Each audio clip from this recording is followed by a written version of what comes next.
오늘 성경 말씀은 출애굽기 2장 9절로 10절입니다. 출애굽기 2장 9절로 10절 말씀을 제가 읽겠습니다. 9절로 10절입니다. 바로의 딸이 그에게 이르되 이 아기를 데려다가 나를 위하여 젖을 먹이라. 내가 그 삭슬 주리라. 여인이 아기를 데려다가 젖을 먹이더니 그 아기가 자라매 바로의 딸에게로 데려가니 그가 그의 아들이 되니라. 그가 그의 이름을 모세라 하여 이르되 이는 내가 그를 물에서 건져내었음이라 하였더라. 아멘. 이것은 하나님의 말씀입니다. 오늘 말씀의 제목은 고난과 하나님의 섭리라는 건 하나님이 다 이끌어 가신다. 하나님이 주관하신다. 그런 뜻이에요. 고난을 당하지만 하나님이 다 이끌어 가셨다. 그런 고백이 되겠습니다. 오늘 또 이렇게 영상으로 우리 성도들을 대하게 되는데요. 속히 영상으로 아니고 대면으로 예배를 드릴 수 있기를 바랍니다. 오늘 주신 모세의 이야기는 너무도 많이 알려져 있죠. 10개라는 영화로 나와 있고 또 웬만하면 모세 이야기는 대부분 다 합니다. 배너 같은 작품에도 다 좀 비치기도 하고 그러는데요. 아주 흥미진진한 한편의 드라마적인 그런 이야기가 되겠습니다. 오늘 본문에서 우리는 고난을 선용하시는 하나님의 은혜의 손길을 보게 되는데요. 주전 1200년대의 이스라엘, 지금 모세가 활동하던 때가 주전 1200년, 예수님 오시기 1200년 전의 사건입니다. 그때 이스라엘은 애굽 땅에서 아주 잘 나가던 민족이었죠. 그들의 리더였던 요셉은 애굽의 국민총리가 되어서 자기 가족들을 고센 땅으로 인도를 하게 되는데, 이 고센 땅은 아주 비옥한 지역이에요. 지금 이집트에 가서 고센 지역을 가보면 굉장히 비옥합니다. 농사를 많이 짓고 과수를 많이 심는 그런 지역이에요. 나일강 아래 하류 쪽으로 되어 있는데 땅이 시커매요. 비옥한 그런 땅입니다.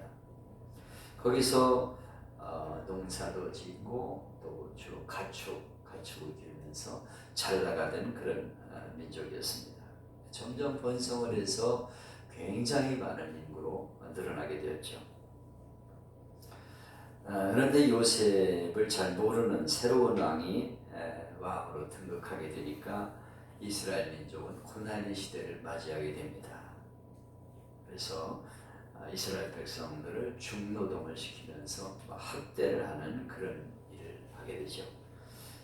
그러나 누가 알았겠어요? 그 고통의 시간이 바로 출애굽을 하게 되는 약속의 땅을 향한 위대한 여정이 시작되게 된다는 사실입니다.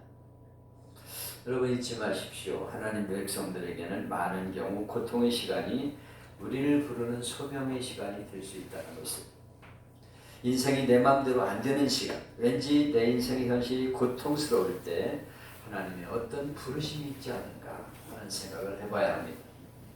애굽 땅에서 이스라엘 백성들이 만일 번영을 계속하고 평안만 지속되었다면 그들은 절대로 애굽을 떠날 생각을 안 했을 것입니다.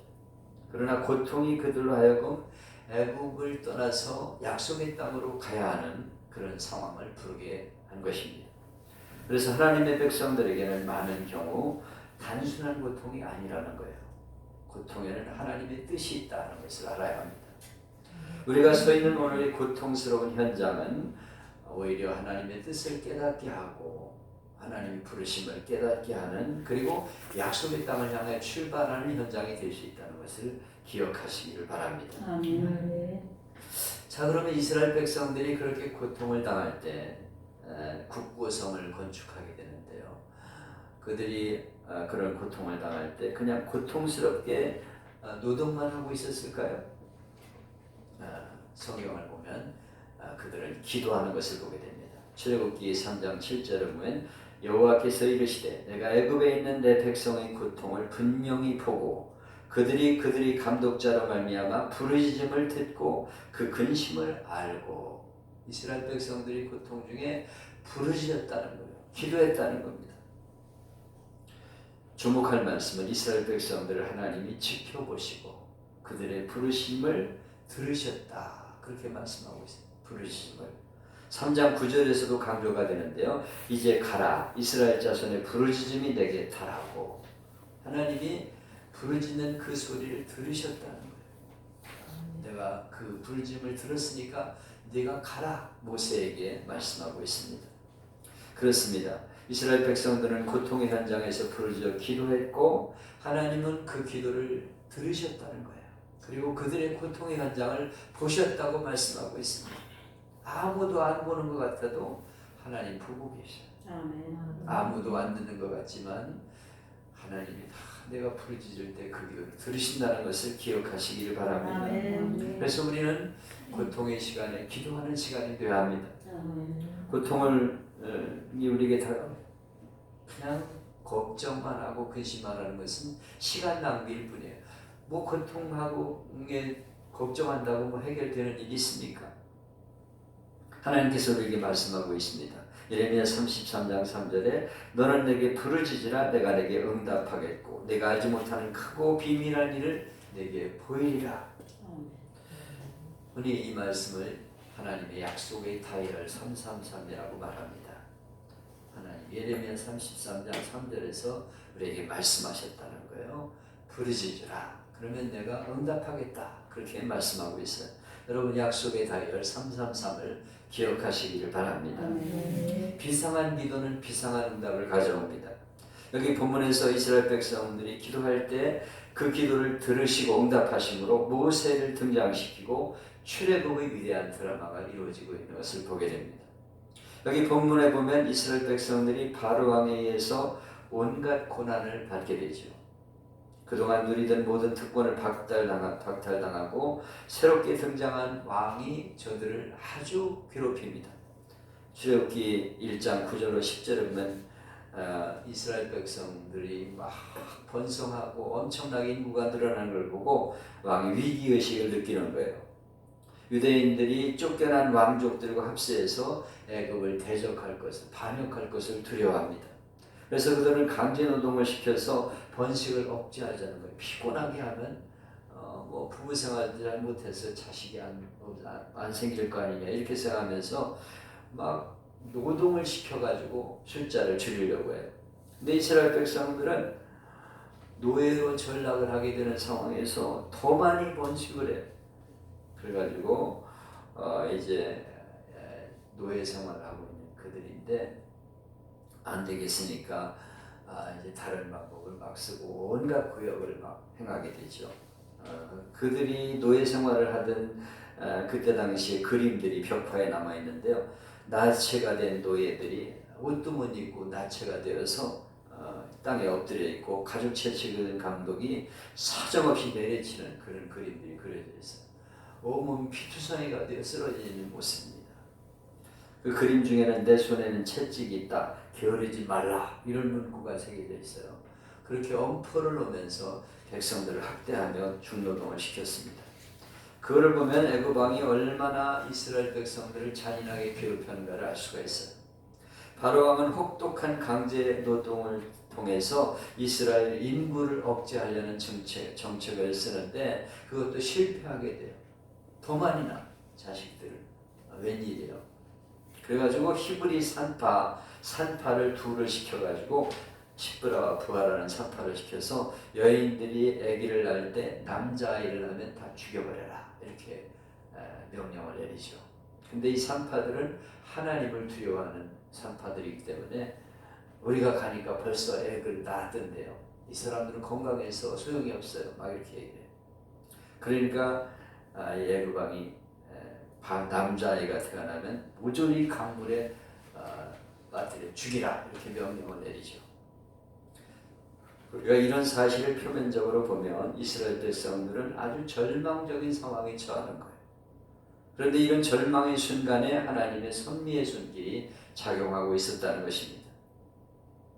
하나님은 이스라엘을 멸절시키려는 바로의 악한 계교까지도 이스라엘 백성들을 위한 원대한 뜻을 이루는 길로 이끄시는 것을 보게 됩니다. 다시 말해서 바로의 악한 계교로 인해서 이스라엘 백성이 당했던 고통은 그들이 가나안 땅으로 향하기 위한 일종의 준비 과정이었다는 것입니다. 여러분, 상황이 어렵다고 낙심하지 마십시오. 우리는 이해할 수 없지만 어쩌면 오늘의 고통은 더 좋은 길로 인도하시는 하나님의 손길일 수가 있다는 것을 기억하시기를 바랍니다. 바로 그런 상황에서 레위 가문에 모세라는 아이가 태어나요. 모세의 부모는 이 아이를 석 달 동안을 숨겨 길러요. 걸리면 죽는 거죠. 근데 몰래 숨겨 기릅니다. 그런데 애가 크니까 더 이상 숨길 수가 없어요. 그래서 아기를 갈대 상자를 만들어서 나일 강에 띄웁니다. 하나님 앞에 기도했겠죠. 하나님, 우리가 더 이상 키울 수가 없습니다. 이 아이를 보살펴 주세요. 그러면서 갈대 상자를 만들어 띄우는 부모의 마음이 얼마나 아팠겠습니까? 인간의 방법을 다 한 다음에 할 수 있는 것은 하나님의 손길에 맡길 수밖에 없는 거예요. 뭐 최선을 다해서 안 되는데 이제 어떡하겠어? 하나님 손에 맡겨야지. 아기는 자기의 운명을 모르고 둥실둥실 강물에 떠내려갑니다. 이제 아기의 운명은 어떻게 되었을까요? 모세가 갈상자에 담겨서 갈대 사이를 떠내려가고 있을 때 바로 왕의 공주가 목욕을 하려고 시녀들과 함께 나일 강가로 내려왔어요. 그리고 공주의 눈에 떠내려가는 작은 상자 하나가 발견이 되었습니다. 공주는 시녀들에게 저 상자를 가서 건져와라 이렇게 명령을 합니다. 시녀들이 상자를 건져와서 열어보니까 남자아이가, 아주 잘생긴 남자아이가 으앙 하고 울어대는 거예요. 그걸 보고 공주의 마음에 불쌍하다는 생각이 듭니다. 아버지 바로왕의 가혹한 명령 때문에 이런 아기들이 산채로 강물에 버려지는 생생한 현장을 목격한 그는 너무 가슴이 아파서 이 아이가 불쌍한 생각이 드는 거예요. 그래서 자기 아들로 삼으려고 하는 것이 성경에 나오는 내용입니다. 그때 그 현장을 보고 있던 모세의 누나 미디안이 쫓아가서 아기를 위해서 저 집 풍부한 히브리 유모를 하나 구해드릴까요? 이렇게 말합니다. 공주는 그렇게 해라 그랬죠. 그래서 미디안은 모세의 친어머니 자기 어머니를 소개합니다. 요기벳을 소개해요.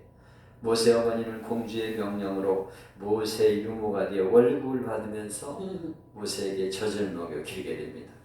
그 힘든 시절에 월급을 받으면서 내 자식을 기르다니 전화위복이, 하나님이 함께 하시면 전화위복의 역사가 일어나게 되는 것입니다. 아멘. 당시에는 귀부인이 자식을 위해 유모를 채용하면 유모가 자기 집으로 아기를 데려다가 젖을 뗄 때까지 약 4, 5년 정도 길렀다고 합니다. 그래서 모세도 대여섯 살 정도 될 때까지 집으로 돌아와서 자기 엄마의 젖을 먹으며 자라다가 젖을 떼게 되니까 왕궁 공주의 궁전으로 돌아가게 된 것입니다. 너는 유대인이야. 애굽 사람이 아이가 아니야. 너는 커서 이스라엘 민족의 구원자가 되어야 해. 아직 이제 말 겨우 배운 그 아기에게 엄마가 아주 애타는 마음으로 얘기를 했을 것입니다. 그리고 기도했을 거예요. 너는 이스라엘 백성이다. 너는 하나님의 백성이야. 너는 이 민족을 구원해야 돼. 모세의 가슴에 아마 박히는 그런 말을 해주었을 것입니다. 모세의 가슴에는 이 교훈이 잘 박힌 모처럼 박히고 그 결과 그가 일할 나이가 되었을 때 동족을 위해서 애굽 사람을 죽이고 왕궁을 나서게 되는 그런 일이 벌어지게 됩니다. 하나님은 절망적 상황을 이용해서 모세를 애굽의 왕궁 깊숙이 들여보내서 미래를 준비하게 하신 것입니다. 거기서 무술을 닦고 그리고 학문을 익히면서 지도자의 훈련을 받게 하시는 것을 보게 됩니다. 인간의 절망과 끝은 하나님의 놀라운 섭리의 시작이 될 수 있다는 것을 잊지 마시기를 바랍니다. 아멘. 여기서 우리는 하나님이 어떻게 그 상황을 이끌어 가셨는지 섭리의 손길을 보게 되는데요. 첫째로 하나님은 시간의 주관자가 되신다는 것입니다. 기막힌 타임을 보세요. 모세가 강에 버려지던 그날 바로 그 시간에 애굽의 바로왕의 딸인 공주가 목욕을 하러 그 자리에 왔다는 거예요. 여러분, 얼마나 신기한 일입니까? 바로 버려진 그 순간 공주가 그 자리에 와 있어요. 그 순간 공주의 눈에 갈상자가 딱 눈에 띈 거예요. 이거 우연입니까? 여러분, 하나님이 시나리오를 쓰시고 하나님의 감독을 다 하시는 중에 드라마가 진행이 되고 있는 것을 보게 됩니다. 둘째는 하나님은 공간의 주관자가 되신다. 나일강은 그 길이가 6,690km인데 27,000리. 우리나라 남북의 길이가 3,000리인데 27,000이면은 9배의 길이에요. 9배. 우리나라의 9배의 길이가 나일강입니다. 세계적인 어마어마한 강이 바로 이 나일강이에요. 만일 모세가 버려진 장소로 바로의 공주가 목욕하러 왔는데 몇백 미터만 차이가 나도 전혀 구할 수가 없는 거죠. 바로 그 자리에 바로왕의 공주를 하나님 보내셨다니까. 아멘. 여러분, 시간만이 아니라 공간도 하나님이 주관하시는 도구가 된다는 것을 기억하시기 바랍니다. 그리고 셋째는 하나님은 마음을 움직이시는 주관자세요. 바로의 공주가 모세의 갈상자를 보았고 신에게 명령해서 그것을 건져오라고 그랬습니다. 근데 모세가 공주가 상자를 여는 순간 모세가 아기가 으앙 하고 우니까 불쌍하다는 생각이 드는 거예요. 이게 모성 본능이죠. 여자의 본능 아닙니까? 그래서 야, 불쌍하구나. 내가 이 아이를 살려야 되겠다. 내 아들로 삼아야 되겠다. 이런 생각을 하게 돼요. 여러분, 마음을 움직이는 분도 하나님이심을 기억하시기 바랍니다. 넷째는 하나님은 만남의 주관자가 되십니다. 모세의 누이 미리암은 부모가 떠난 뒤에도 갈대숲 사이에 숨어서 동생을 지켜보고 있는 거예요. 제가 어떻게 되지? 어떻게 될까? 지켜보고 있는 거예요. 그런데 공주가 아기를 건져내는 거예요. 그래서 쫓아나가가지고 공주님, 그 아이 젖이 필요할 텐데 젖 잘 나는 마음 착한 히브리 유물 하나 소개해드릴까요? 이렇게 얘기했어요. 공주가 애기 엄마라는 사실을 모르고 채용했겠습니까? 다 알지. 근데 하나님이 만남을 통해서 모세를 엄마의 품에서 자라도록 인도하시는 것을 보게 됩니다. 여러분, 우리가 세상에서 만나는 모든 만남은 하나님이 주관하시는 만남인 걸 기억하시기 바랍니다. 하나님께서 다 주관하시는 거예요. 우리의 만남은 우연이 아니에요. 이건 찬송가에 들어갈 만한 우연이 아니에요. 여러분과 저와의 만남은 우연이 아닙니다. 하나님이 만남을 통해서 영광을 받으시는 일을 기억하시기 바랍니다. 그래서 젖을 땐 모세는 드디어 바로의 궁중으로 들어가 공주의 아들이 되고 이름을 모세라고 이름을 지었다고 했어요. 모세란 말은 물에서 건져냈다. 물에서 건져냄을 받은 자다. 물에 빠져 죽을 수밖에 없는 모세가 하나님의 섭리로 물에서 건져냄을 받았다는 것입니다. 뿐만 아니라 모세는 건짐을 받은 생명으로 이스라엘 백성들을 고난의 땅에서 건져내는 자가 되었어요. 건짐을 받고 남을 건져내는 자가 되고 이스라엘 백성을 건져내는 자가 된 것입니다. 여러분, 오늘 성도들은 마치 모세처럼 죽음에서 건져냄을 받은 사람들이에요. 오늘의 모세는 바로 우리들입니다. 하나님이 물에서 건져주신 거예요. 죽음의 물결에서 우리를 건져주신 것입니다. 우리는 하나님의 사랑과 은혜가 아니었다면 죄와 사망의 바다에서 빠져 죽을 수밖에 없는 자들이었습니다. 근데 하나님께서 우리를 건져주셔서 하나님의 자녀가 되어서 오늘의 모세가 된 것입니다. 건져냄을 받은 자가 된 것입니다. 그러므로 이제 은혜를 받은 우리 성도는 다른 사람을 죄악과 사망의 바다에서 건져내는 오늘의 모세가 되어야 한다는 것을 기억하시길 바랍니다. 내가 건져냄을 받았기에 오늘 죽어가는 저 사람들을 건져내는 삶이 우리에게 있는 것입니다. 우리 모두가 오늘의 모세가 되어서 사랑하는 내 가족과 친지, 오늘도 죄와 사망으로 죽어가는 죽음의 물결에 헤매이는 사람들을 건져내는, 그래서 약속의 땅을 향해 함께 나아가는 축복이 있기를 주님의 이름으로 축복합니다. 아멘. 찬양을 하나 하겠습니다. 하나님은 너를 만드신 분.